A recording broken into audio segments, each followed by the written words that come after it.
Shalom, I'm Messianic Rabbi Zev Porat, and welcome to Ask Messianic Rabbi Zev Porat. Today's question comes from Robert from Las Vegas.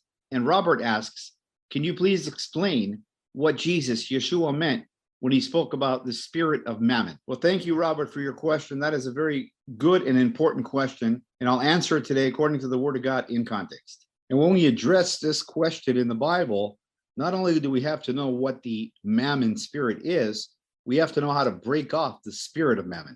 And it's important to realize that we find this word about 4 times in the Bible only. Yeshua, Jesus, in his ministry, used it only 3 times. It's actually found in Matthew and in Luke, but it's a repeat. It's actually the same sermon. Let's turn our Bibles to Luke chapter 16, verses 9 to 13. This is Yeshua, Jesus speaking, God. And I say to you, make friends for yourselves by unrighteous mammon, that when you fail, they may receive you into an everlasting home. Very important to realize it says here, they, not it. So it's speaking about the friends here.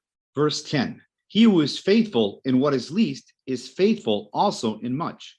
And he who is unjust in what is least is unjust also in much. Verse 11, therefore, if you have not been faithful in the unrighteous mammon, who will commit to your trust the true riches? Verse 12, and if you have not been faithful in what is another man's, who will give you what is your own? And then verse 13 is a repeat of the verse in Matthew 6. No servant can serve 2 masters, for either he will hate the one and love the other, or else he will be loyal to the one and despise the other. Notice it says here, no servant, af echad in Hebrew, no man, no person, af ben adam. No, this is very, very important to understand this. In Matthew, it's said this way, no one can serve 2 masters. You cannot serve God and mammon. I'm going to say it again. You cannot serve God and mammon. In Hebrew, the word is mammon, mammon in English, in Hebrew, mammon. This is the only phrase like this in the Word of God, in the Bible, where Yeshua, Jesus, contracts, where Yeshua uses this clearly and says you cannot serve God and mammon. Ta lo yachol lisharet et Elohim v'mamon in Hebrew. You cannot serve God and mammon. And so now we're going to answer the question that Robert asked, what is mammon? And since we know that Yeshua said this, it's very important to realize and to understand what is mammon. A lot of people will say that mammon represents money from the word mammon in Hebrew, and that's all true, but it's much deeper than that. Now, the word mammon actually is an Aramaic word, mammon, which means riches. And in modern Hebrew, the word mammon actually comes from the root word of finances, from mammon. And so it's the same concept in Hebrew. It means riches. But it's important to realize that it comes from the Syrian god of riches. I don't think that Yeshua was only referring to riches here. I think he was referring to a false god that they knew. The Syrians had a god called Mammon, Mammon. And that god of Mammon, Mammon, was the god of riches. Now, let me tell you where it came from. And it actually came from Babylon. You think of the Tower of Babel. That's where the word comes from. Babylon, Babel, libalbel, to confuse in Hebrew. The Tower of Confusion. The Tower of Babel was a system that they believed that they don't need God. They believe that they can get to heaven by their own power, by their own works.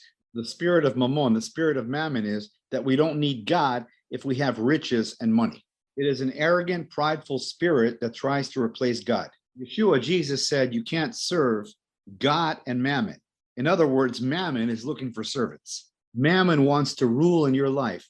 Mammon wants you to look to it instead of to God. Yeshua, Jesus, says it very clear. You cannot serve 2 masters. You cannot serve mammon and God. You'll be loyal to one and despise the other. And I want you to think about this for a moment. There's a very dangerous message out there today called the prosperity gospel. Basically, give and you'll get. God wants to bless everybody with a lot of money. The prosperity gospel, that is the spirit of mammon. That is not a biblical message. That is a mammon message. Now, here's what happens when people buy into the prosperity message, the prosperity gospel. When something breaks or something goes wrong in their life financially, what happens? They despise God. They get mad at God. It's a different gospel. Paul speaks about this under an inspiration of the Ruach HaKodesh, the Holy Spirit. Galatians chapter 1, verse 8. But even if we or an angel from heaven should preach a gospel other than the one we preach to you, let them be under God's curse. And that's speaking about a different gospel, the mammon gospel. You cannot serve two masters. So why is it those that follow the prosperity gospel, when things go wrong, despise God? Because they're loyal to mammon. That's what Yeshua said. If you're loyal to mammon, you'll despise God. Mammon wants to take God's place. What's even more amazing is only God can give what mammon promises. You think about it. Mammon promises us identity. Mammon promises security, promises significance. Mammon promises happiness, joy. All these things, only Yeshua, only Jesus can give. Only God can give you peace, love, and joy. Mammon is a deceiving spirit. It could never deliver on its promise. It's trying to take you out of God's provision, out of God's blessing. It's trying to take you to a different gospel. The spirit of anti-Yeshua, anti-Christ rules by the spirit that you can't buy or sell. That's mammon. If you don't bow down to me, if you don't take the mark of the beast, you won't be able to provide for your family. Our whole lives, mammon is trying to get us to bow to mammon, to serve mammon, to worship mammon. And Yeshua, Jesus, is saying, God is the only one who can provide everything you need. Let's give up praise in the house of the Lord. Hallelujah. Mammon is a lying spirit. It tells people if you had more money, people will listen to you. Significance.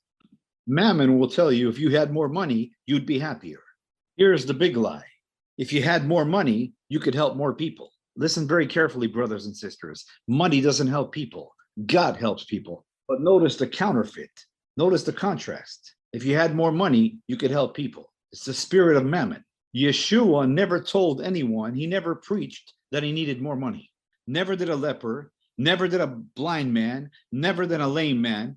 Have mercy on me, son of David. And Yeshua just turned around and said, you need more money. Not once. You won't find it in the Bible. A counterfeit, that's what it is, a counterfeit gospel. I either need God to come through or I need someone to give me money. And then if someone would give me some money, I'm okay, God. The spirit of mammon. The problem has been solved. I don't need God. And so many times we hear even people saying money is evil, but that's not what the Bible says. Let's examine the word of God in context. Remember, Yeshua, Jesus, was speaking of unrighteous mammon. And what he was talking about when he said unrighteous mammon, he was talking about a spirit. Money is not evil. Money is neutral. You can do bad with money and you can do good with money. Some people say, well, the Bible says that the money is the root of all evil. That is not what the Bible says. Here's what the Bible says. 1 Timothy chapter 6, verse 10. For the love of money is the root of all evil, which while some coveted after, they have erred the faith and pierced themselves through with many sorrows. Here's what he's saying. Loving and serving mammon is the root of all evil. It doesn't say money is the root of all evil. It says the love of money. Serving mammon is the root of evil. Yeshua, Jesus says you can't serve mammon and God. Let's have a look at Luke 16, verse 9. This is Yeshua, Jesus speaking. And I say to you, make friends for yourselves by unrighteous mammon, that when you fail, they may receive you into an everlasting home. Now, many people totally misunderstand this Bible verse. In no way is this Bible verse saying make friends with money. That is not the context. Here's what the Bible verse is saying. Take this unrighteous manna and redeem it by giving the first to the house of God, and use the money that Satan meant for evil for the kingdom. So you use it to build the kingdom of God, and people will get saved. They will become your friends, meaning brothers and sisters in Yeshua. And then it says, when you fail, the word fail here means die.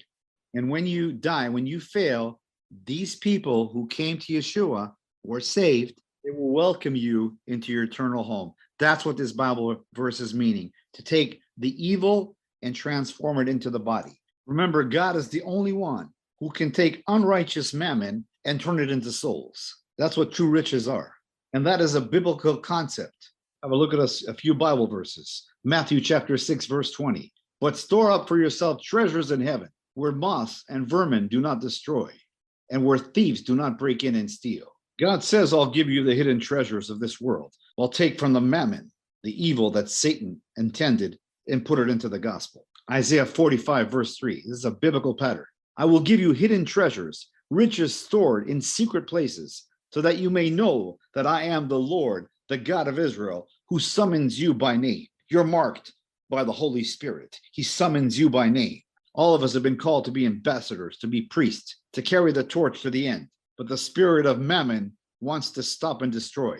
I pray this teaching has blessed you as it has blessed me over the years. Let's continue to stand together as the one new man, Ephesians 2:15. Work the harvest together.